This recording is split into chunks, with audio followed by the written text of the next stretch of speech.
प्रभु राम देव भगवान अल्लाह खुदा ईश आदि नाम एक ही शक्ति के हैं। वो कैसा है, कहां है, कैसे मिलता है, किसने देखा है? ये प्रश्नवाचक चिन्ह पूर्ण रूप से हटाने के लिए अवश्य सुनिए जगत गुरु तत्वदर्शी संत रामपाल जी महाराज के अमृत वचन, सर्व पवित्र धर्मों के पवित्र शास्त्रों के आधार पर। सत साहिब दर्शकों, आज भी बहुत सी महिलाएं ऐसी हैं जो काफी कठिन परेशानियों का सामना कर रही हैं, जिसका हल पाने के लिए वो विज्ञान से लेकर भगवान तक को तलाशती हैं कि कोई तो उन्हें सुख प्रदान करे। ऐसी ही महिला की दुखद जीवन यात्रा से आज हम आपको रूबरू करवाने जा रहे हैं। इनसे मिलिए। ये हैं महाराष्ट्र से ज्योति जी। इनको माइग्रेन की समस्या थी और इनके जीवन में सुख नाम की चीज नहीं थी, और सबसे बड़ा दुख था कि इनका 4 बार गर्भपात हो चुका था। कोई संतान नहीं थी। इनकी हर दिवाली, हर त्योहार खुशियों की बजाय रोने में निकलता था। देवी देवताओं की खूब पूजा साधना की और व्रत भी रखे, परंतु कोई लाभ नहीं हुआ। कहते हैं पूर्ण परमात्मा वो शक्ति है जो अंधे को आंख, निर्धन को माया, बांझन को पुत्र और कोढ़ी को काया देती है। उसी परम शक्ति ने इन्हें 2 संतान बख्शी। 3 जून 2012 का वो शुभ दिन, या यूं कहे ज्योति जी की जिंदगी बदल देने वाला पल, जब इन्हें मिली तत्वदर्शी संत रामपाल जी महाराज जी की शरण। संत रामपाल जी महाराज जी से नाम उपदेश लेने के पश्चात इनके साथ अद्भुत चमत्कार हुए। इनकी माइग्रेन की समस्या दूर हुई, एक्सीडेंट से बचाव हुआ और नया जीवन दान मिला। साथ ही इनके पति की नशे की बुरी लत भी संत रामपाल जी महाराज जी की असीम कृपा से छूट गई। जानिए कैसे दुखमय से सुखमय जीवन में परिवर्तित हुई इनकी जीवन की कहानी। सुनिए ज्योति जी की अपनी जुबानी। जी नमस्कार। नमस्कार सर जी। क्या नाम है जी आपका? मेरा नाम है ज्योति विजय परदेसी। ज्योति जी आप कहाँ से आए हैं? मैं आई हूँ अनस फैक्ट्री वरणगांव, तालुका भुसावल, जिला जलगांव, महाराष्ट्र से। ज्योति जी, संत रामपाल जी महाराज जी की शरण में आने से पहले आप क्या भक्ति साधना करते थे? सर जी हम पारंपरिक साधनाएं करते थे सभी। मैं पहले शादी से पहले जो था वो बताऊंगी पहले आपको कि शादी से पहले मैके में हम सभी पारंपरिक साधना करते थे। उसमें सभी देव देवताओं की पूजा करना और मतलब सप्ताह करके मतलब हरी कथा होती थी 7-7 दिन की। तो उस कथाओं में जाके हम हमारे जो गुरुजी बनाए हुए थे तो वहाँ पे 7-7 दिन रुक के पूरी सेवा करते थे। उसके बाद मतलब हमारे यहाँ संतों का आना जाना भी रहता था। तो पूरी श्रद्धा से हम मतलब सारा व्रत रखना, एकादशी का व्रत रखना, सोमवार का व्रत रखना, हर दिन मतलब संडे को छोड़ के ऐसा कोई दिन नहीं था कि मैं मतलब व्रत नहीं रखती थी और कोई पूजा नहीं करती थी। हर दिन मेरा पूजा भक्ति भाव से ही रहता था। ज्योति जी, आपने बताया कि आपने अपने जीवन में इतनी श्रद्धा और आस्था के साथ भक्ति की और आप संतों की शरण में भी गए हैं, उनके सत्संग भी सुने हैं। तो हम आपसे जानना चाहेंगे कि इतना सब करने के बाद आप संत रामपाल जी महाराज जी की शरण में क्यों गए? हम मतलब इतनी भक्ति भाव से हम करते थे, फिर भी हमने मतलब जो दुख झेले हैं तो इसका कोई अंत नहीं रहता, मतलब नहीं था। और आपको हम बताएंगे भी कि मैं इतनी भक्ति भाव से सभी देव देवताओं की भक्ति करती थी, फिर भी ये दुख मुझे क्यों आते थे, ये बार बार प्रश्न मेरे मन में उठता था। पहला मेरा दुख था कि सबसे मतलब शादी के बाद का जो दुख होता है, शादी करके मैं उस घर में जैसे ही आई तो उस दिन से मतलब बच्चा जो मतलब हो रहता है होना, तो मेरे गर्भ रहता था और गर्भ रहने के बाद 9 महीने का बच्चा होता भी था और एक दिन बच के मतलब वो मर जाता था। तो ऐसा मेरे साथ 4 बार हुआ। उसके बाद दूसरा दुख मेरा ये है कि माइग्रेन पेन की शिकायत थी मुझे कम से कम 5-6 साल। तो वो दर्द ऐसा होता था कि मतलब मेरा सर फट जाएगा ऐसे लगता था। मैं 3-3 गोलियां खाती फिर भी मेरा सर दर्द बंद नहीं होता था। इससे मतलब बहुत भयानक दर्द होता था और किसी से मैं बात भी नहीं कर पाती थी उस सर दर्द के कारण। और ऐसे लगता था कि पड़े रहो, और हर दिन का मेरा था, ऐसे नहीं कि एक दिन सर दर्द हो गया तो रोज़ मैं कम से कम निमोस्लाइड जो था 3-3 गोली खा के भी मेरा बंद नहीं होता था। तो इस दर्द से भी मैं बहुत परेशान थी। आपने संत रामपाल जी महाराज जी से नाम दीक्षा कब ली? मैंने संत रामपाल जी महाराज जी से नाम दीक्षा 3/6/2012 में ली है। संत रामपाल जी महाराज से नाम दीक्षा लेने के बाद आपको क्या क्या लाभ मिले? उसके बाद मुझे जो लाभ मिले हैं पर संत रामपाल जी महाराज जी के दया से, उसमें सबसे पहला मेरा लाभ मैं आपको बताऊंगी, और वो सिर्फ सत्संग सुनने से ही जो लाभ हुआ है वो मैं आपको गिनाऊंगी। तो हमारी सासू माँ जो है, उबला हुआ पानी जैसे उनका पड़ता है और उसके बाद जैसे इंसान जल जाता है, तो वैसे उनकी स्किन मतलब जल गई थी और वैसे छिलके अंदर से भी निकल रहे थे और बाहर से भी। तो संत रामपाल जी महाराज के जैसे हम मतलब बुक एक मंगाई थी और बुक हमारे घर में थी। तो सबसे पहले हमने उनको हमारे प्रॉपर डॉक्टर को दिखाया था। तो डॉक्टर को दिखाने के बाद फिर हमने उनको जलगांव ले गए, और जलगांव को लेके बाद वहाँ से भी उन्होंने वो लगाया कि आप इनको औरंगाबाद लेकर जाइए।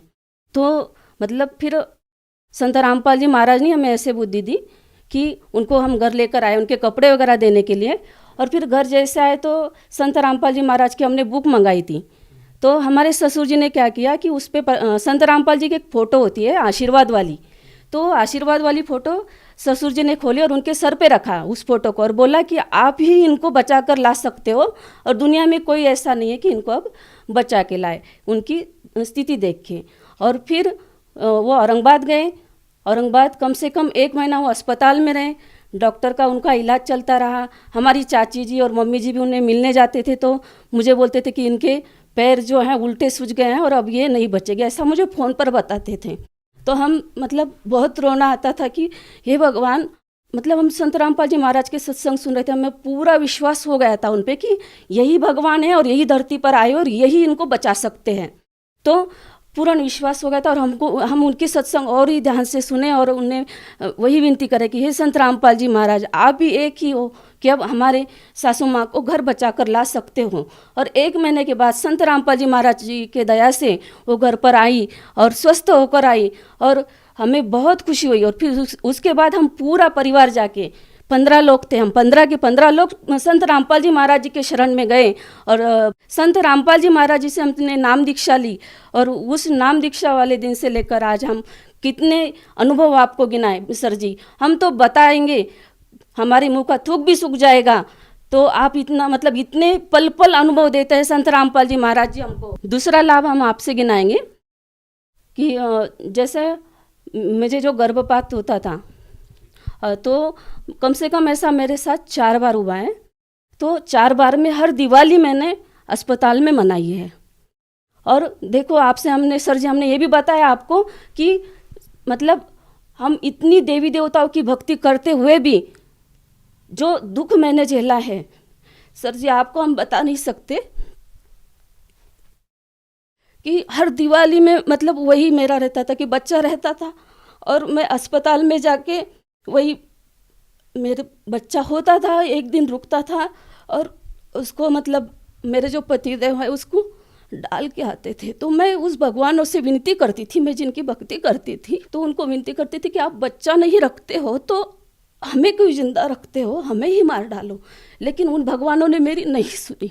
तो ये सबसे मेरा बहुत बड़ा डर था।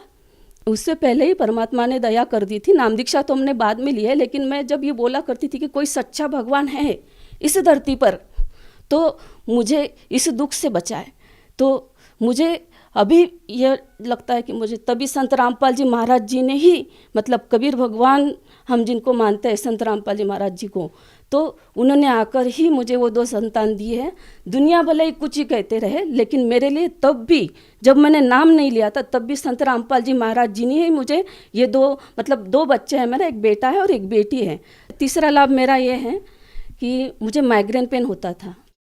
तो माइग्रेन पेन में सर जी मैं मतलब इतना परेशान हो जाती थी कि मुझे ऐसा लगता था कि मेरा सर फट जाएगा और बहुत मैं मतलब पड़ी रहती थी सर दर्द की 3-3 गोली खा के और घर का काम करना वैसे ही उसी हालत में। तो माइग्रेन का सर दर्द जिसको होता है वही समझ सकता है कि माइग्रेन पेन क्या है। तो संत रामपाल जी महाराज जी से नाम दीक्षा लेने के बाद मेरा माइग्रेन पेन कहाँ गया ये मुझे पता भी नहीं चला। संत रामपाल जी महाराज जी से मेरे पर बहुत ही दया की है। लेकिन क्या इसके पहले आपने किसी डॉक्टर को भी दिखाया? बहुत डॉक्टरों को दिखाया मैंने। कहाँ दिखाया? मैंने जलगांव में दिखाया, मैंने भुसावल में दिखाया, हमारे प्रॉपर जो हॉर्नस फैक्ट्री के डॉक्टर हैं इनकी भी दवाई खाते रहे, लेकिन मुझे किसी दवाई से आराम नहीं पड़ता था। बस डॉक्टर यही बोलते थे कि आप दवाई खाओ, यही आपका इलाज है। 3-3 गोली खाने के बाद भी मुझे जब नहीं आराम पड़ता था तो मैं इंजेक्शन लेने से भी मेरा सर दर्द बंद नहीं होता था। मुझे जैसे अभी और भी एक लाभ है मेरा, हम ऐसे जा रहे थे गाड़ी से, तो मतलब रात के समय था और किसी काम से हम जा रहे थे, तो उस समय क्या हुआ कि हम दोनों ही साथ में चल रहे थे देर रात, तो दोनों को ही नींद आ गई, हमको दोनों ही सो गए।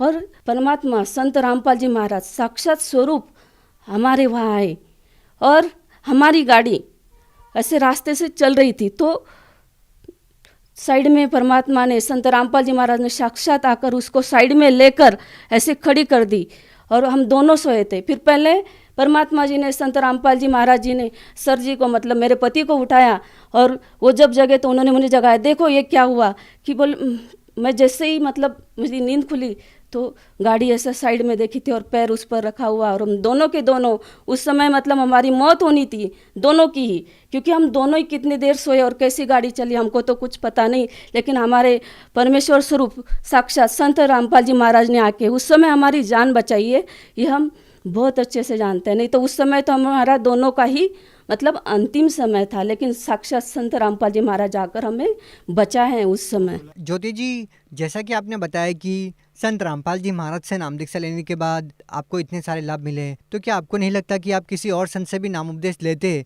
तो आपको इस तरह के लाभ मिल सकते थे? बिल्कुल सही बोला आपने, लेकिन हम पहले ही बहुत सारे संतों के शरण में, क्योंकि बचपन से ही दासी मतलब बचपन से ही सभी संतों, गली गली के संतों से, आचार्यों से हमारे घर में आना जाना रहता था। तो हमारे यहाँ आचार्य, शंकराचार्य, ये सभी आते रहते थे और हम इनकी सेवा करते थे। इससे हमें कोई लाभ हुआ ही नहीं। इसलिए हम संत रामपाल जी महाराज जी से नाम दीक्षा लेने के बाद क्यों लाभ हो सकता है, क्योंकि संत रामपाल जी महाराज जी जो भक्ति बताते हैं सभी शास्त्रों अनुसार भक्ति बताते हैं और इससे लाभ होते हैं। ज्योति जी, हम आपसे जानना चाहेंगे कि आपने बताया कि आपके पति पहले बहुत नशा करते थे और वो चाहकर भी नहीं छोड़ पा रहे थे, तो आपके पति ने नशा कैसे छोड़ दिया? ये तो संत रामपाल जी साक्षात धरती पर भगवान आए और इनके आशीर्वाद और कृपा से और इन जो भक्ति विधि देते हैं, इन्हीं के भक्ति, सही भक्ति विधि से, शास्त्र युक्त भक्ति विधि से ही इनका नशा छूटा। नहीं तो मुश्किल था मेरा जीना तो मुश्किल ही था, लेकिन मेरे पति पता नहीं आज मेरे पास होते कि नहीं होते। तो ये तो संत रामपाल जी महाराज जी की ही कृपा है कि आज मेरे पति, मेरे बच्चे और हम सब परिवार सिर्फ संत रामपाल जी महाराज जी के आशीर्वाद से ही सुखी है। और संत रामपाल जी महाराज की सद्भक्ति से ही सब लाभ हो सकते हैं। नशा तो क्या, परमात्मा संत रामपाल जी महाराज सभी मतलब कैंसर जैसा रोग जो कि डॉक्टर बोल देता है कि भाई पेशेंट को घर को लेके जाओ, हमने खुद देखा है, ऐसे हुआ है हमारे सामने कि उसको भी ठीक कर सकते हैं। तो नशा तो परमात्मा संत रामपाल जी महाराज जी के सामने कुछ नहीं, ये तो सब कुछ कर सकते हैं। आप भगत समाज को क्या संदेश देना चाहते हैं? भक्त समाज को जो संदेश संत रामपाल जी महाराज ही दे सकते हैं। हम तो विनती कर सकते हैं भक्त समाज को, जो भी मेरे रिश्तेदार, नातीदार और जो भी मुझे सभी सुन रहे हैं, उनसे हम एक ही विनती कर सकते हैं कि वो संत रामपाल जी महाराज जी की जो बुक है जीने की राह, ज्ञान गंगा, और ये ज़रूर पढ़ें। और उनके कई चैनलों पे सत्संग आते हैं तो उनको ज़रूर देखें। इसके अलावा संत रामपाल जी महाराज जी का फेसबुक, ट्विटर, यूट्यूब पर आप संत रामपाल जी महाराज जी वर्ड डाल के भी आप सर्च करोगे तो आपको संत रामपाल जी महाराज जी के सत्संग सुनने को जरूर मिलेंगे। और आप सभी ये सत्संग अवश्य सुने और संत रामपाल जी महाराज जी से नाम दीक्षा ले और भक्ति करें और अपना जीवन जैसे मुझे सुख मिले हैं ऐसे आप सभी भी प्राप्त कर सकते हो। अगर कोई व्यक्ति संत रामपाल जी महाराज जी से नाम दीक्षा लेना चाहता है तो वो कैसे नाम दीक्षा ले सकता है? संत रामपाल जी महाराज जी के सानिध्य में आने के लिए जहाँ भी सत्संग चलता है, जिस भी चैनल पर, उसमें एक पट्टी चलती है, उस पर नंबर चलते हैं, तो उसमें आपको आपके ज़िले का नंबर वहाँ से आप प्राप्त कर सकते हो और वहाँ से आप अपने ज़िले का नंबर प्राप्त करके नामदान सेंटर का पता लेकर आप नाम दीक्षा ले सकते हो। जी बहुत बहुत धन्यवाद। सत्साही दर्शकों, अभी आपने सुने संत रामपाल जी महाराज से दीक्षा प्राप्त करके सुखी हुए भक्त के अनुभव। अब देखिए जगत गुरु तत्वदर्शी संत रामपाल जी महाराज के मंगल प्रवचन। तो पुण्यात्माओं, श्री कृष्ण जी काल नहीं थे। उन्होंने पहले कभी अपने आप को काल नहीं कहा, उसके बाद कभी काल नहीं कहा। और ये कहना कि मैं अब प्रवृत्त हुआ हूं, श्री कृष्ण तो पहले वहां विद्यमान थे। इसका नाम काल है। परमात्मा ने आकर बताया है, जो सबके पिता हैं, सबके जनक हैं, कि इस काल को 1,00,000 मानव शरीरधारी प्राणी नित्य खाने पड़ते हैं। उसके लिए सब अपनी व्यवस्था करवा रहा है। अपने तीनों पुत्रों से रजगुण युक्त ब्रह्मा जी को कर रखा है, सतगुण युक्त विष्णु जी को और तमगुण युक्त श्री शिव जी को, शंकर जी को। इन तीनों से ही ये सब व्यवस्था अपनी करवा रहा है। ब्रह्मा जी से निकल रही तरंगों, उसके अंदर से निकल रही उस वासना से हम सभी जीव प्रभावित होते हैं और संतान उत्पत्ति करते ही करते हैं। विष्णु जी के अंदर से निकल रही सतोगुण की तरंगों, उसके अंदर वो वासना निकलती है जिससे हम प्रभावित होकर के यहां एक दूसरे के साथ मोह के अंदर, ममता के अंदर ग्रस्त रहते हैं। हमारे बस की बात नहीं कि हम यहां से ये मोह हटा सकें। तो आप तीसरा जो भगवान है श्री तमोगुण युक्त शंकर जी की आप कार्यशैली से परिचित हैं कि वो संहार करते हैं। किस लिए करते हैं? जब पैदा हुए हैं तो मारने की क्या आवश्यकता है? पैदा किए हैं तो उनको मारा क्यों जाता है? हमारी बुद्धि काम करना बंद कर गई क्योंकि हमने ये प्रोसेस फाइनल मान लिया और कोई विकल्प नहीं। तो परमेश्वर ने आके बताया कि तीनों भगवान भले ही अपने अपने स्थानों पर रहते हैं। आपके प्रभु श्री ब्रह्मा जी रजोगुण युक्त, श्री विष्णु जी सतोगुण युक्त और श्री शंकर जी तमोगुण युक्त। ये अपनी अपनी राजधानी, इनके द्वीप हैं, नगरी है, ऊपर लोक है, शिवपुरी है, विष्णु लोक है, विष्णुपुरी है, ब्रह्मापुरी है। ये वहां रहते हैं, लेकिन उनके अंदर से निकल रहे गुणों का प्रभाव है, जो वासना है। इन 3 लोकों पर उनकी रेंज है, पृथ्वी लोक, पाताल लोक और स्वर्ग लोक।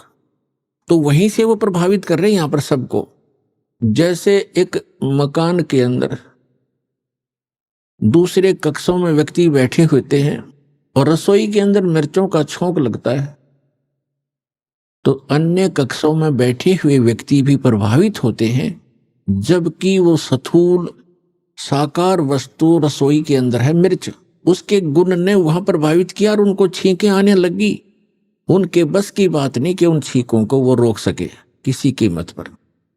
ठीक इसी प्रकार ये तीनों काल के पुत्र श्री ब्रह्मा जी, श्री विष्णु जी, श्री शिव जी भले ही हमसे दूर बैठे हैं, उनके अंदर से निकल रही जो उनके महक है, उनके अंदर से जो गंध है, वो हमें यहां पर भी प्रभावित कर रही है, जिस कारण से हम संतान उत्पत्ति करते हैं। फिर मोह ममता, संपत्ति में मोह, माता पिता के अंदर ममता, बच्चों के अंदर हमारा राग, ये जीव के बस का नहीं। और मृत्यु हमारे बस नहीं, क्योंकि ये भगवान शिव का डिपार्टमेंट है, जो काल भगवान ने इनको सेवा दे रखी है।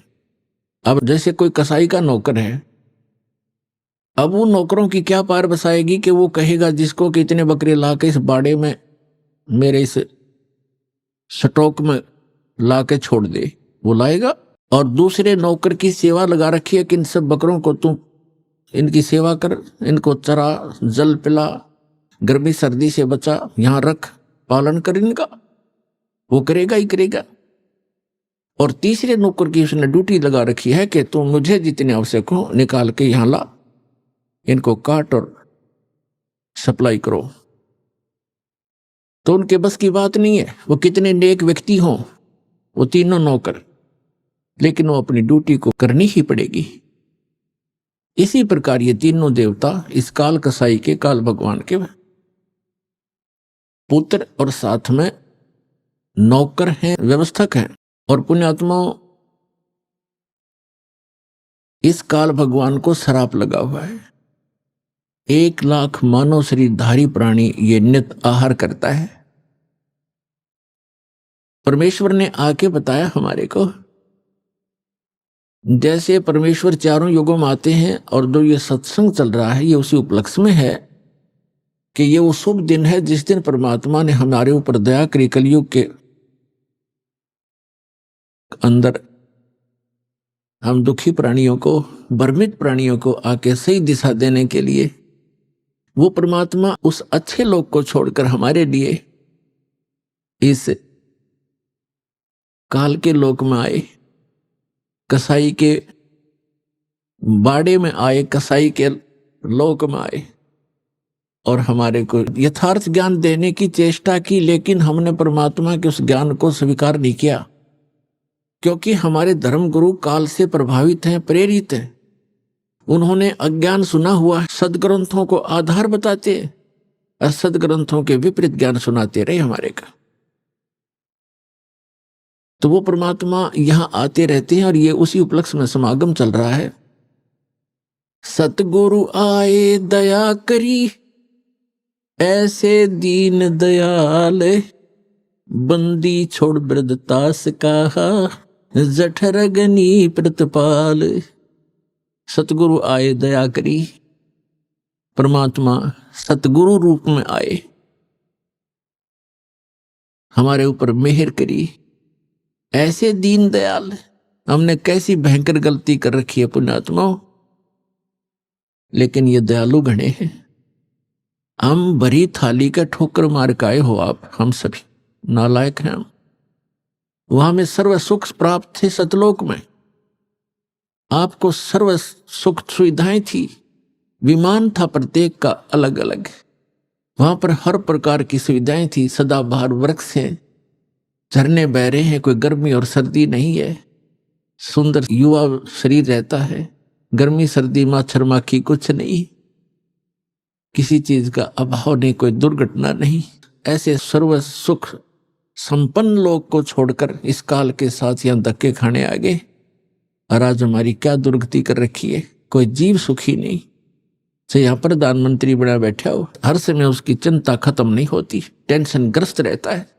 तो खा का ये जीवन कहाँ जी रहे, हम कहाँ रह रहे हैं। सतगुरु आए दया करी, ऐसे दीन दयाल, और बंदी छोड़ वृद्धतास का, जठरग्नि प्रतिपाल।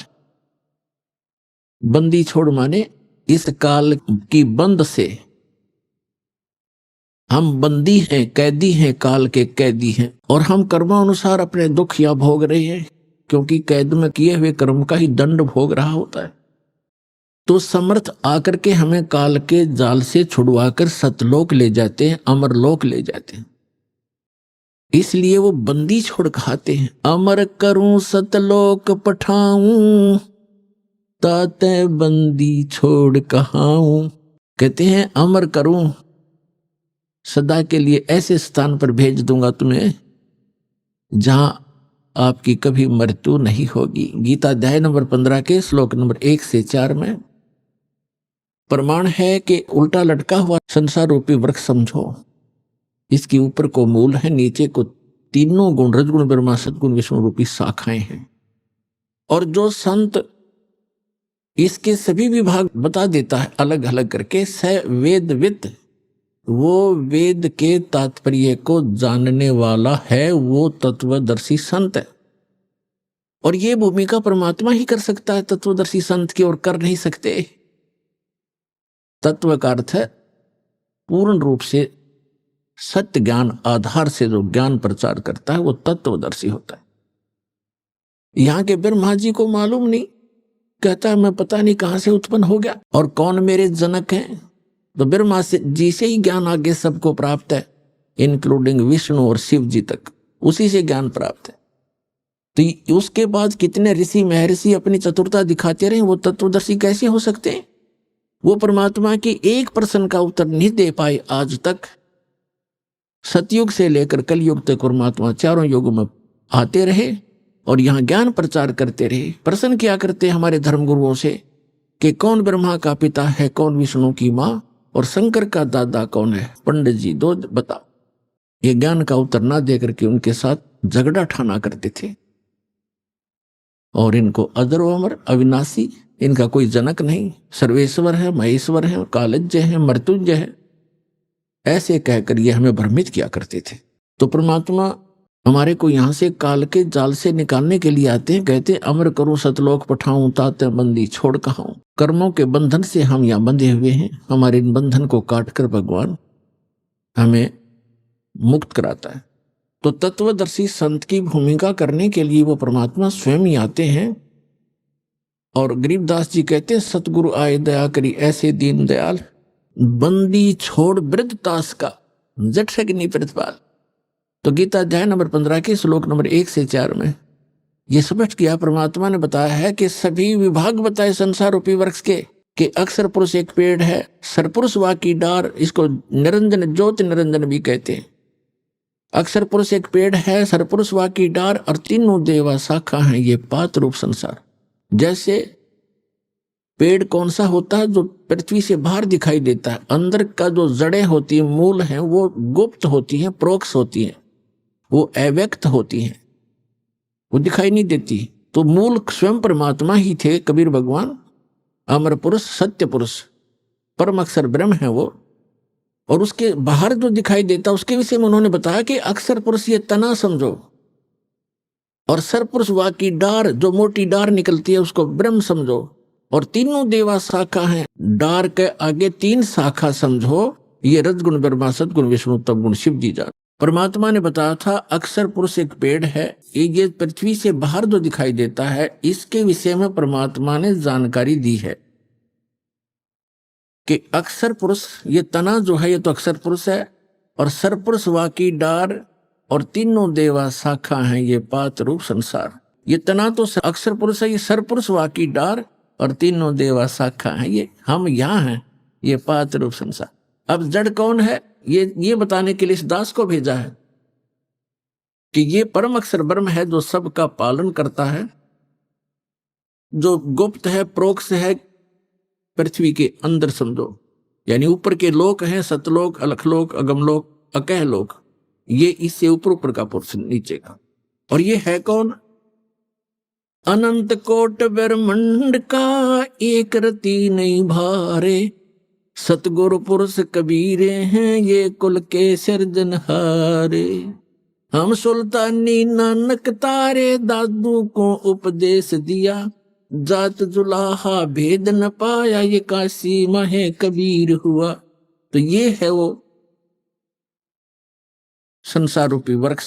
श्रीमद् भगवत गीता अध्याय नंबर 15 के श्लोक 1 से 4 का वर्णन है। ये निष्कर्ष है इसका कि उल्टा लटका हुआ संसार रूपी वृक्ष है अर्जुन, ऊपर को जड़ नीचे को शाखा। गीता ज्ञानदाता ने केवल इतनी जानकारी दी है, ऊपर को जड़ और नीचे को तीनों गुण रूपी शाखा वाला ये एक संसार रूपी वृक्ष है, पीपल का समझो, अविनाशी वृक्ष है।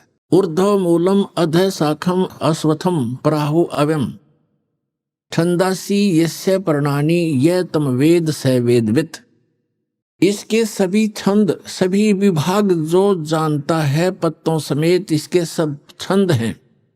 ऊपर को जड़ और नीचे को शाखा वाला ये संसार रूपी पीपल का अविनाशी वृक्ष समझो। इसके पत्ते आदि सभी छंद हैं, और जो इन सभी विभागों को जानता है, सब न्यारे न्यारे बताता है, स वेदवित, वो तत्वदर्शी संत है। तो श्रीमद् भगवद गीता के इस अध्याय 15 के श्लोक 1 में जो वर्णन है कि वो वेदविद, वो तत्वदर्शी संत सतगुरु होगा, वो कौन है? जिसने ये वाणी बोली है अपने सुख संवेद में, सच्चिदानंद घन ब्रह्म ने उस तत्व ज्ञान में बोला है। तो वो सतगुरु भी वही हैं। तुम साहेब तुम संत हो, तुम सतगुरु तुम हंस, गरीब दास तुम्हारे रूप बिना और न दूजा अंश। तुम साहेब तुम संत हो और तुम ही सतगुरु, सच्चा ज्ञान देने वाले अध्यात्म मार्ग का या सर्व ज्ञान, और आप ही हंस हो, तुम ही सच्चे भक्त रूप में भी आप ही एक भूमिका करें। तो यहां बताया है कि उस परमेश्वर ने बताया अक्षर पुरुष एक पेड़ है, सरपुरुष वा की डार, और तीनों देवा शाखा है ये पात रूप संसार। श्रीमद् भगवत गीता अध्याय नंबर 15 के श्लोक नंबर 1 से 4 का निष्कर्ष है, ये ऊपर को जड़ और नीचे को तीनों गुण रूपी शाखा वाला संसार रूपी पीपल का वृक्ष अविनाशी जानो, और जो संत इसके सभी विभागों को जानता है वह तत्वदर्शी संत है और उसके पास तत्व ज्ञान है। श्रीमद् भगवत गीता अध्याय नंबर 4 के श्लोक 32 में स्पष्ट किया है, सच्चिदानंद घन अपने मुख कमल से यथार्थ ज्ञान तत्व ज्ञान बोलता है। जो परमेश्वर के मुख कमल से उच्चरित वाणी होती है वो तत्व ज्ञान है।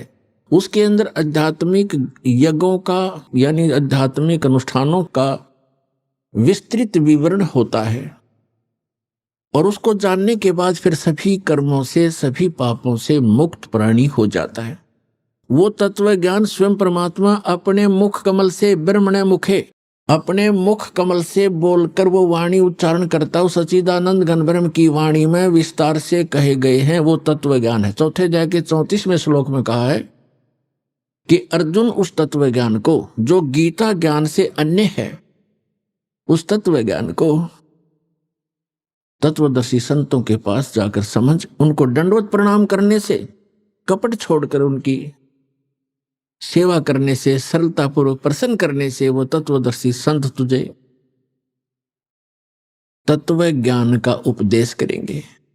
तो 15वें अध्याय के प्रथम मंत्र में उसकी पहचान बताई है श्रीमद् भगवत गीता में, कि जो इस ऊपर को जड़ नीचे को तीनों गुण रूपी शाखा वाला ये संसार रूपी वृक्ष समझो, और इसके सभी विभाग पत्ते आदि इसके सभी विभाग हैं, और जो संत इन सब विभागों को जानता है, सब पार्ट्स जानता है, इसके अंग भिन्न भिन्न बताएगा, स वेदविद वो तत्वदर्शी संत है। और 15वें अध्याय के 4थे श्लोक में कहा है कि तत्व ज्ञान रूपी शस्त्र से इस अज्ञान को काटकर उसके पश्चात परमेश्वर के उस परम पद की खोज करनी चाहिए, जहां जाने के बाद साधक फिर लौटकर संसार में कभी नहीं आते, और केवल उसी परमात्मा की भक्ति करनी चाहिए जिसने सर्व ब्रह्मांडों की रचना की है, सबका रचनहार है, सर्व उत्पादक है वो। तो दास जो ये बताना चाहता था, सतगुरु आए दया करी ऐसे दीन दयाल, बंदी छोड़ वृत्तास का जठरग्नि प्रतपाल, अमर करूं सतलोक पठाऊं ताते बंदी छोड़ कहाऊं। अमर करूं उस परमात्मा के तत्व ज्ञान के आधार से सत साधना करने वाले प्राणी वहां चले जाते, फिर लौटकर कभी संसार में नहीं आते। श्रीमद् भगवत गीता अध्याय नंबर 18 के श्लोक नंबर 62 में कहा है कि अर्जुन तो सर्वभाव से उस परमेश्वर की शरण में जा जो गीता ज्ञान दाता से अन्य है। उस परमेश्वर की कृपा से तू परम शांति को और शाश्वत स्थान को, अमर लोक को, जिसका कभी एंड नहीं होता, कभी नाश नहीं होता, उस स्थान को, शाश्वत स्थान को प्राप्त हो जाएगा। अपने आत्मा ये ज्ञान भगवान ने 600 वर्ष पहले बताया था, और फिर उन महापुरुषों को मिले परमात्मा आकर के जो उनका गुण है, विधान है, अच्छी आत्माओं को मिले, आदरणीय धर्मदास साहिब जी को, आदरणीय मलुकदास साहिब जी को, आदरणीय नानक साहिब जी को, आदरणीय दादू साहिब जी को, आदरणीय गरीबदास साहिब जी गांव छुड़ानी जिला झज्जर हरियाणा वाले को, आदरणीय गीसा दास साहिब जी को गांव खेखड़ा उत्तर प्रदेश जिला बागपत वाले को, और स्वामी रामानंद जी काशी वाले को, महर्षि को। तो उन महापुरुषों ने और स्वयं परमात्मा ने हमारे को सचेत करने की चेष्टा की कि जो साधनाएं, जो भक्ति तुम कर रहे हो और जिस भगवान को तुम परमात्मा माने बैठे हो वो परमात्मा नहीं है। जिस स्वामी को, जिस प्रभु को आपने परमात्मा मान रखा, ये परमात्मा नहीं है। परमात्मा की परिभाषा होती है जो श्रेष्ठ आत्मा हो। श्रेष्ठ आत्मा कभी किसी को मारता नहीं, किसी की टांग नहीं काटता, किसी को अंधा नहीं करता, किसी को रोगग्रस्त नहीं करता। अब कई अनजान जो बिल्कुल माइनस जिनकी बुद्धि होती है अध्यात्म में, वो कहते हैं कि हम इस बात से चिंतित हैं कि भगवान है कहाँ। भगवान होता तो ये हालत होती लोगों की। जैसे अभी एक दुखद खबर हम सुन रहे हैं कि केदारनाथ और बद्रीनाथ के दर्शनार्थ गए हुए श्रद्धालु इन अज्ञानी आचार्यों शंकराचार्यों द्वारा भ्रमित किए हुए वहां भगवान खोजने गए थे। और आज खबरों में सुनने को आ रहा है कि 15-20 हजार व्यक्ति मारे जा चुके। फ्लड में बादल फट गया और केदारनाथ के मंदिर का पता नहीं कहाँ गया, एक शिवलिंग खड़ा हो टूंड सा। तो पुण्यात्मा परमात्मा 600 वर्ष पहले आए, उसके बाद उनके ज्ञान से परिचित महापुरुषों ने यही ज्ञान सुनाया। और वो कहा करते थे, चारों युग में संत पुकारे और कूक कहा हम हेल रे, हीरे माणिक मोती बरसे ये जग चुगता ढेल रे। परमात्मा 600 वर्ष पहले बताया करते थे। और उनसे परिचित महापुरुष आदरणीय गरीबदास साहिब जी ने कहा है कि चारों युग में संत पुकारे, कबीर साहिब की महिमा गाई है।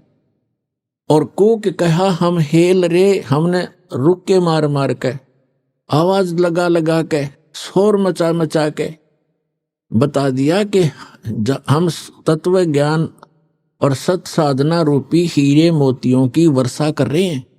आप इनको नहीं उठा रहे हो, ग्रहण नहीं कर रहे हो, और आन उपासना रूपी इन भ्रमित किए हुए आचार्यों और शंकराचार्यों, ऋषियों, महर्षियों, मंडलेश्वरों के द्वारा भ्रमित किए हुए आप बहुमूल्य वस्तु को छोड़कर कंकर पत्थर इकट्ठे कर रहे हो। या आन उपासना, इन तीर्थों पर जाके मत्था टेकना, वहां दर्शनार्थ जाना, कल्याण की इच्छा करना, ये तो आपकी भूल है, बाल बुद्धि है।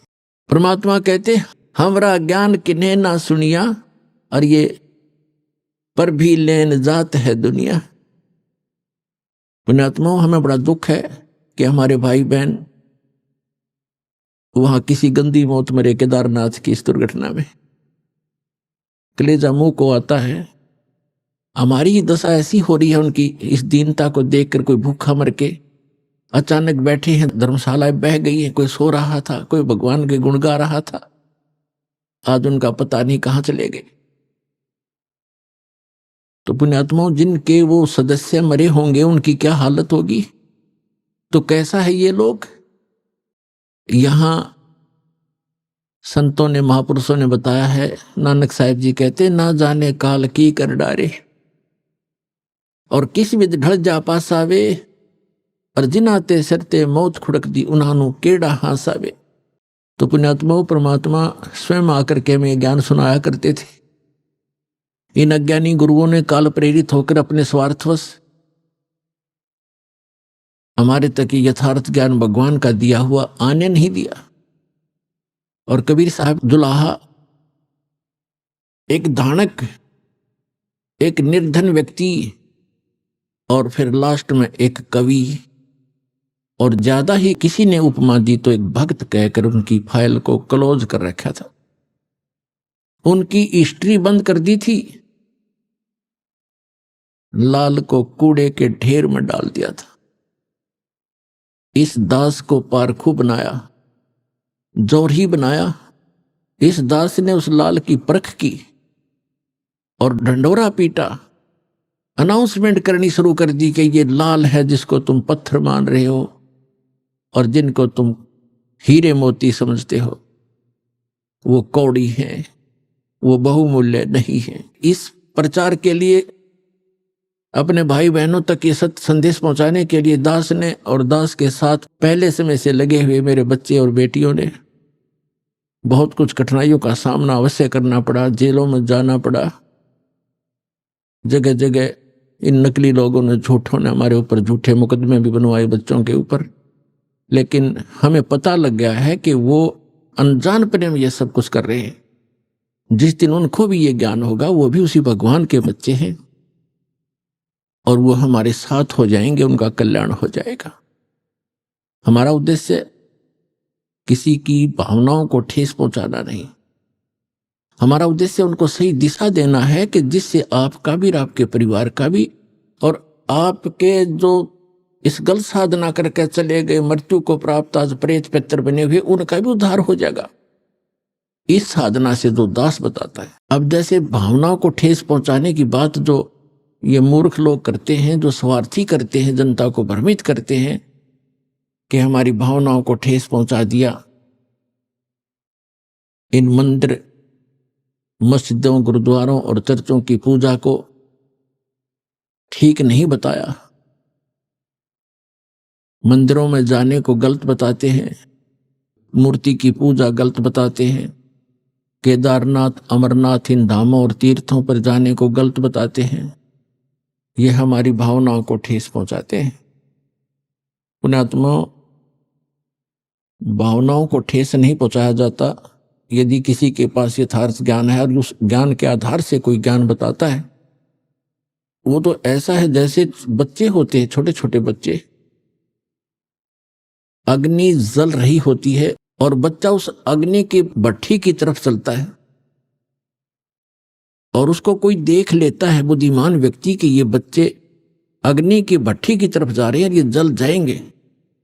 उनको जाकर वो उठा लेता है और वो जाना चाहते हैं, उसको अच्छी वस्तु समझ के पकड़ना चाहते हैं और उसको उठा लेता है तो वो रोता भी है और कहता है मुझे छोड़ दे, इधर ही जाने दे।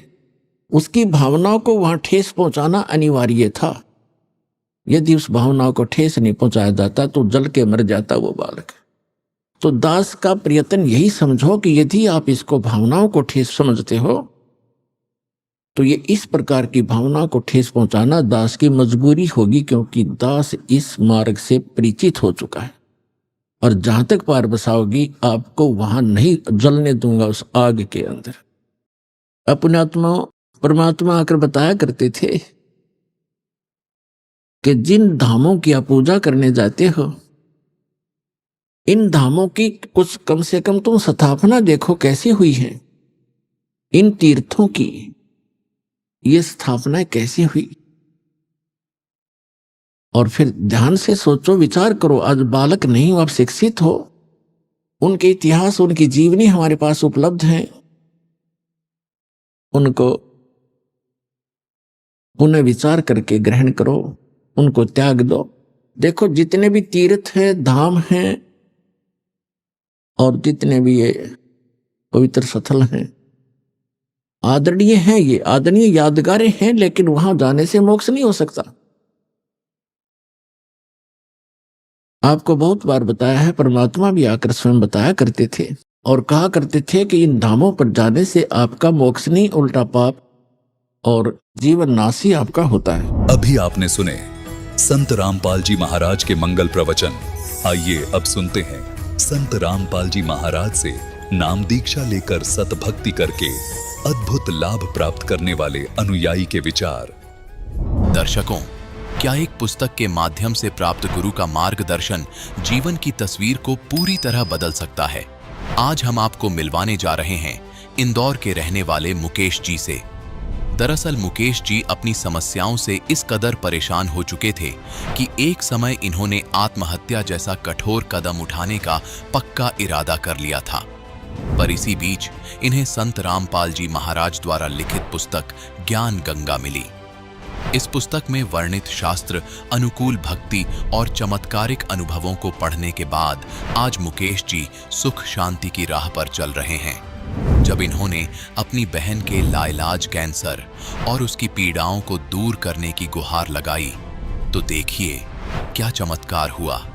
आइए सुनते हैं मुकेश जी की कहानी उन्हीं की जुबानी। नमस्कार सर। नमस्कार साहब। सर क्या नाम है आपका?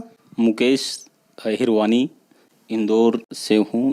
सर संत रामपाल जी महाराज से नाम दीक्षा आपने कब ली?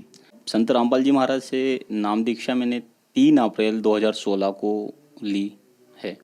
सर संत रामपाल जी महाराज से नाम दीक्षा लेने से पहले क्या आप कोई भक्ति साधना भी करते थे? जी कर रहा था मैं। जैसे हमारे सभी समाज में करते हैं अन्य देवी देवताओं की, ऐसे 33 करोड़ देवी देवताओं की भक्ति कर रहा था। हमारे गांव में सारे लोग राधा स्वामी पंथ से जुड़े हुए थे। जब राधा स्वामी पंथ से जुड़े हुए थे तो मुझे भी लगा कि राधा स्वामी में जाते हैं तो क्या है, तो मैं 1996 से राधा स्वामी के सत्संग सुनने के लिए जाने लगा। राधा स्वामी के सत्संग सुनने के लिए मैं जाता था तो वहाँ पर गुरु जी बहुत अच्छी ज्ञान की चीज़ें बताते थे कि मीराबाई ने ऐसी भक्ति करी है, गुरु नानक देव जी ने ये भक्ति करी है, रविदास जी महाराज ने ये भक्ति करी है और उस परमात्मा को प्राप्त कर रहे हैं। और ये सारे राम रहीम वगैरह गॉड, अल्लाह, इनके सबके सिर्फ रास्ते अलग है, बल्कि रास्ते सब जाके एक ही जगह मिलते हैं और वो सबका मालिक एक है और उसकी भक्ति करना चाहिए और उन मंत्रों का जाप करना चाहिए जो गुरुजी देते हैं और इसके बाद में ये परमात्मा के प्राप्त करने के लिए हैं। तो जब संतों की वाणी बोलते थे और संतों के बारे में बताते थे कि परमात्मा एक है, राम रहीम एक है, तो वो परमात्मा कौन है, मेरे दिमाग में क्लिक करता था कि वो परमात्मा है कौन।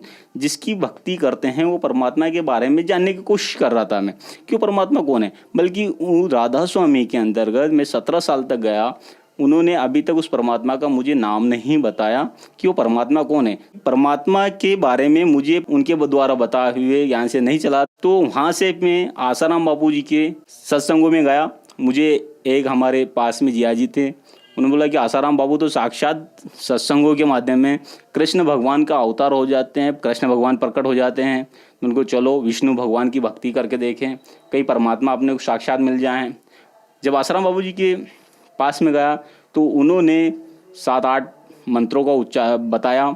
7-8 मंत्र बताने पर उन्होंने बोला कि आपको जो उचित लगे, जो पसंद आए, आप उसकी चॉइस कर लो और उसकी भक्ति चालू कर दो, माला करना चालू कर दो। 10 माला करो डेली, सुबह 10 माला शाम को। उनको चलिए मैंने लिया, मैंने को चलो विष्णु भगवान की भक्ति करें। तो 4 साल तक मैंने विष्णु भगवान की भक्ति भी चालू करी। बल्कि वो भक्ति करने से भी मुझे बहुत कष्टों से गुजर रहा था, काफ़ी दुखों से गुजर रहा था, बड़ा परेशान हो रहा था। यहाँ तक कि ये कंडीशन आ गई थी कि मैं कहीं सुसाइड कर लूँ। सुसाइड के बारे में मैंने जैसे सोचा, उनको नहीं, ये तो कोई उपाय ही नहीं है कि सुसाइड किया जाए, बल्कि उससे निपटा जाए। तो इस बीच में नवरात्रि का समय था। नवरात्रि में मैं हमारे इंदौर जिले के पास में देवास ज़िला है, वहाँ पर चामुंडा देवी माता का बहुत बड़ा मंदिर है, प्रसिद्ध मंदिर है। हम पूरे परिवार के साथ में माता जी के दर्शन करने के लिए गए।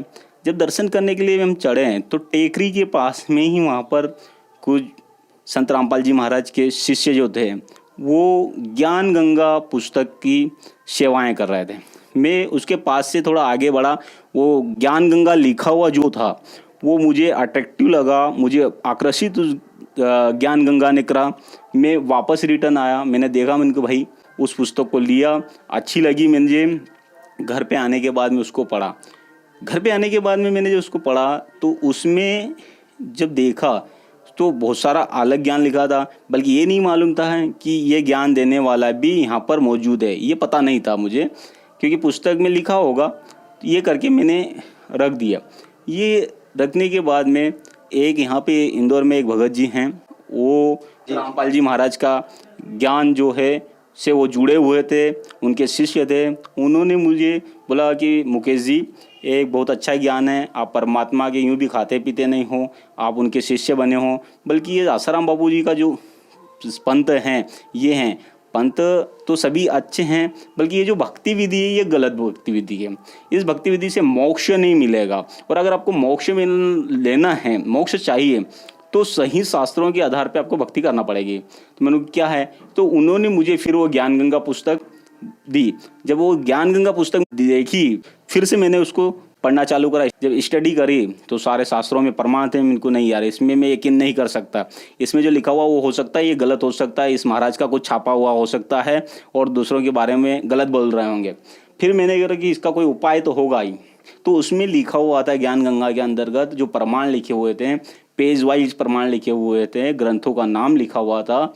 तो इंदौर के अंदर गीता प्रेस गोरखपुर का बहुत बड़ा डिपो है श्रीवर्धन कॉम्प्लेक्स के अंदर, वहाँ से मैं उन पुस्तकों को खरीद के लाना चालू करा और मैंने मिलाना चालू करा। जब मिलाना चालू करा तो वो प्रमाण देखा। वो प्रमाण देखने के बाद में मैं बहुत दंग रह गया, अचंभित रह गया। उनको नहीं यार ये प्रमाण कुछ ठीक है। फिर ये सारी चीज़ें जब प्रमाण देखने के बाद में इनको यार सही है, आप क्या करना चाहिए। तो संत रामपाल जी महाराज ने मुझे जब प्रथम नाम उपदेश के बारे में बताया और उच्चारण करवाया, मैंने वो नाम उपदेश जब सुना तो मैंने मेरा सिर पकड़ लिया कि इस मंत्रों को ढूंढने के लिए मैंने मेरे जीवन के 20 साल गंवा बैठा। तब मैंने संत रामपाल जी महाराज से नाम दीक्षा ग्रहण करी। सर, हमने सुना है कि जो श्रद्धालु संत रामपाल जी महाराज से नाम दीक्षा लेते हैं उनको कुछ ना कुछ लाभ जरूर प्राप्त होते हैं। तो क्या संत रामपाल जी महाराज से नाम दीक्षा लेने के बाद आपको भी कुछ लाभ प्राप्त हुए? संत रामपाल जी महाराज के ज्ञान से जुड़ने के बाद में मुझे शास्त्रों के आधार पे भक्ति मिली। उसके बाद में मेरे से साथ में जो चमत्कार हुए, मैंने देखा कि 2017 में मेरे बच्चे के द्वारा नाम खंडित हो गया था।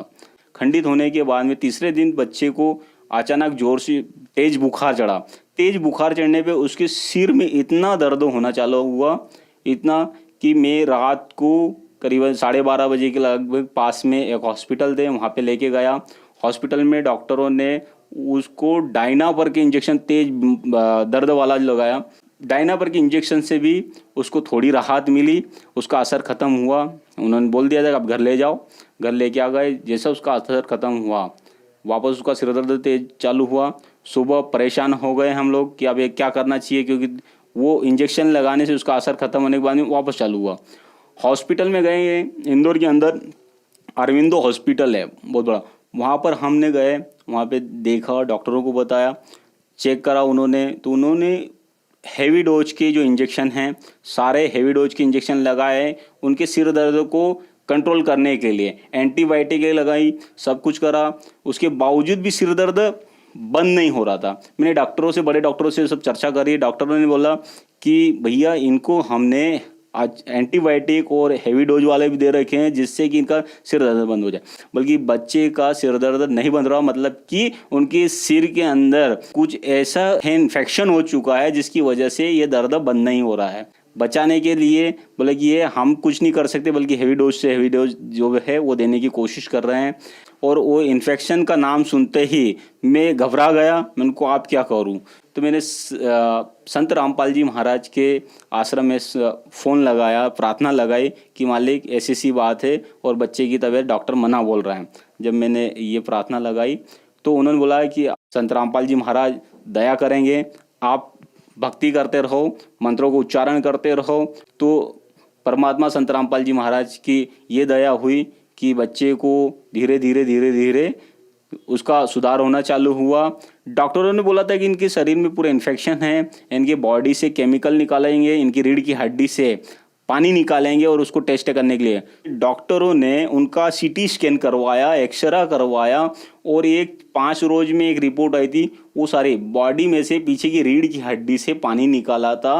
उन्होंने बोल दिया था कि इस बच्चे को हम पानी निकालने की हमारी कोई गारंटी नहीं रहेगी, इसको लकवा भी मार सकता है, इसको कुछ भी हो सकता है, कभी भी कुछ भी हो सकता है। मैंने उन पे यकीन ना करते हुए मेरे जितने भी मित्र डॉक्टर थे सबसे फ़ोन पे बात करी, उनको इससे क्या क्या नुकसान हो सकते हैं। तो उन्होंने बोला कि यार ऐसा हो सकता है। उनको यार ये तो आप परमात्मा ही करे, संत रामपाल जी महाराज की ही दया हो सकती है, वही ठीक करते हैं। क्योंकि हम सत्संग सुनते थे और सत्संगों के माध्यम से हमें पता चलता था कि संत रामपाल जी महाराज अगर जो भक्ति बता दे वो भक्ति करते हैं तो उससे फ़ायदा होता है। तो ये हुआ कि उनकी जब प्रार्थना लगाने के बाद में सुधार चालू हुआ, बच्चा ठीक हो गया, वो लेके आ गए। संत रामपाल जी महाराज की दया से ही बच्चा ठीक हुआ और आज वो भी खुश है और भक्ति कर रहे हैं।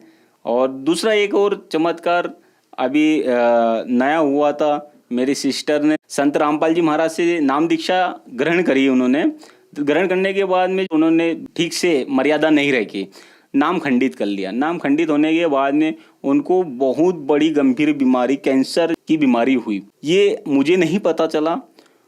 जब उनको ज़्यादा तकलीफ होने लगी और तकलीफ होने के बाद में उन्होंने सबसे पहले है मेरी पत्नी को बताया कि भाभी ऐसी ऐसी प्रॉब्लम है। मैंने को ये कब से है? बोले कि ये मुझे करीब 3 से 4 साल हो गए। मैंने को बहन बताना चाहिए इतनी बड़ी बीमारी। मैंने को चलिए दिखाते हैं। मैंने मेरे पर्सनल डॉक्टर को दिखाया। डॉक्टर को दिखाने के बाद बोला, बोले मुकेश जी इसका अपने को एक बायोप्सी करवाना पड़ेगा। बायोप्सी एक जिससे इसका टेस्ट होता है और वो टेस्ट बाहर होके आते हैं। मैंने को चलिए ठीक है। मैंने को टेस्ट बोले 3,000 रुपये की ये रहेगी और ऑपरेशन का मिला के 4,000 रुपये लगेंगे। मैंने को चलिए ठीक है।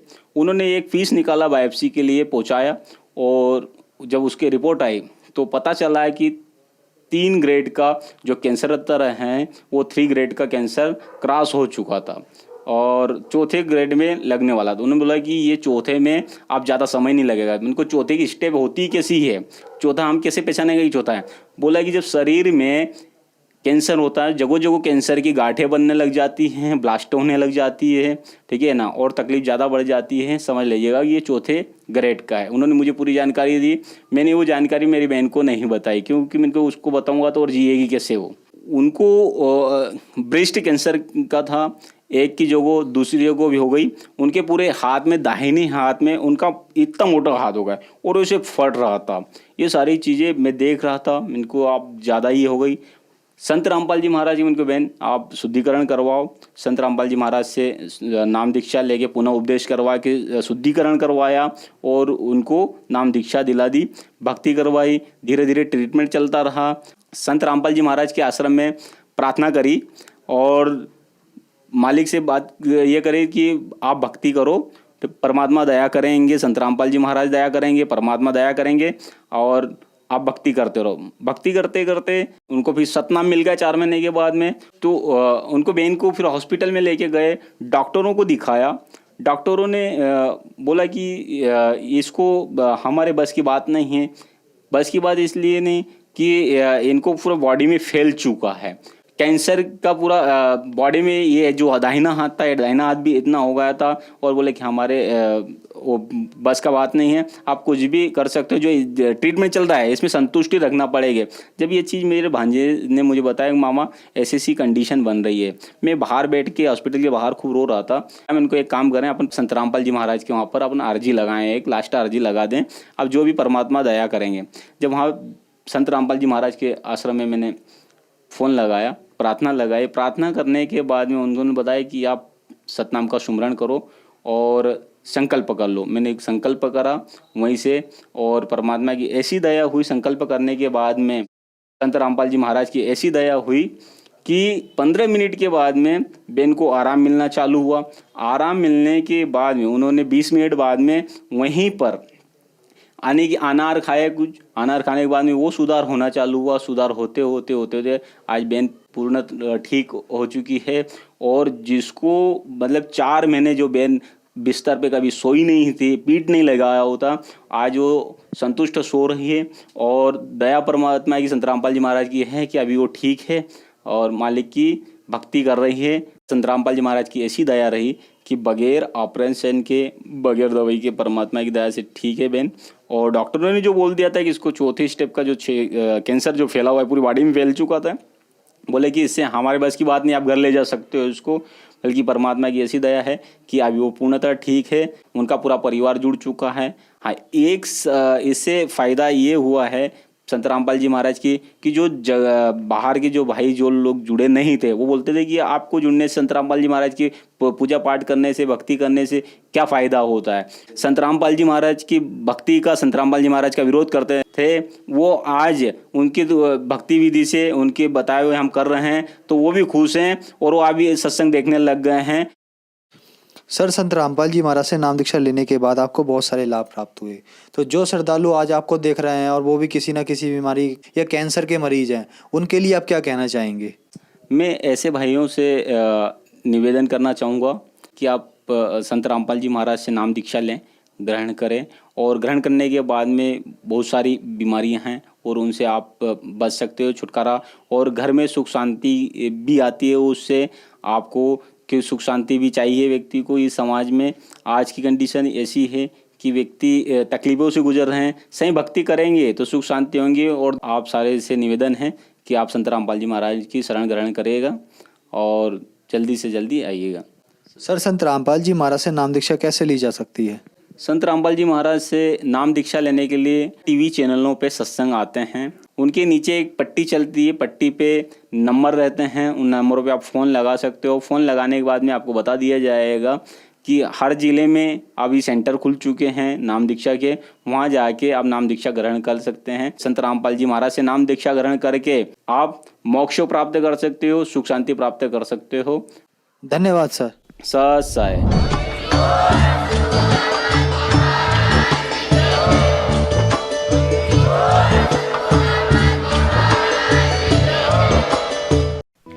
आप सुन रहे थे जगत गुरु तत्वदर्शी संत रामपाल जी महाराज के मंगल प्रवचन।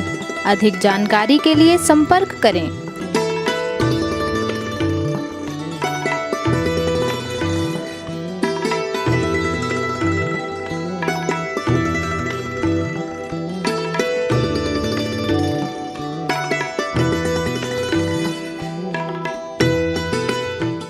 गुरु तत्वदर्शी संत रामपाल जी महाराज जी के पावन सानिध्य में भक्ति की अलख जगाने तथा श्रद्धालुओं को सत्य भक्ति मार्ग का रास्ता दिखाने हेतु कनाडा के लोकप्रिय channel the TV NRI channel पर जगत गुरु तत्वदर्शी संत रामपाल जी महाराज जी के मंगल प्रवचनों का प्रसारण प्रतिदिन सुबह 7:30 बजे से 8:30 बजे तक तथा रात्रि 7:30 बजे से 8:30 बजे तक किया जा रहा है। इस सत्य भक्ति मार्ग को अपनाने के लिए अधिक से अधिक सत्संग प्रसारण देखें। इस सत्संग प्रवचन का सीधा प्रसारण संत रामपाल जी महाराज लाइव सत्संग YouTube चैनल और जगत गुरु संत रामपाल जी महाराज Facebook पेज पर भी देख सकते हैं।